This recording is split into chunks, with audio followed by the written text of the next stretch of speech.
Hello hi नमस्ते भलरे था समस्ते स्वागतम आपण मानक एक नुआ ब्लॉग को आजिकार शुभ संध्यारे मु एवं अभय भाई आम फील्ड जाइलु देखिपे बर्तमान अभय भाई बसंती आम फेरला बेले देखिलु कि माने सीढ़ी ऊपर को तैयारी चली कंप्लीट भी हो जाए तो बहुत अट्राक्टिव लगिला तो से आम पलि जाइलुनी बाकी पछक आसिकिना देखिलु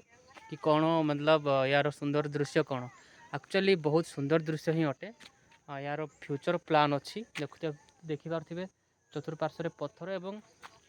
गछपत्र रही अच्छी बर गछ आईटा हूँ यही स्थलीर ना हूँ गिरी गोवर्धन पीठ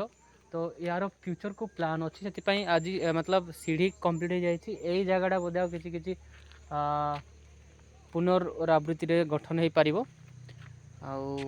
देखिपे केते सुंदर दृश्य बसंत ऋतु सब वृक्षर पत्र झड़ा चली किसी वृक्षरे फूल एवं पत्र आसला तो देखो संध्या कालीन दृश्य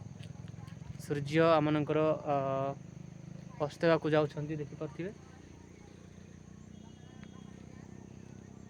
काफ़ी भल लगुच तो गाइस आज ब्लॉग ये मु क्लोज करुच्ची और जदि मो वीडियो आपको भल लगे देन लाइक कमेंट शेयर करके मो चैनल को सब्सक्राइब करदेवे बाय देखा पुणी थे आउ गोटे ब्लॉग।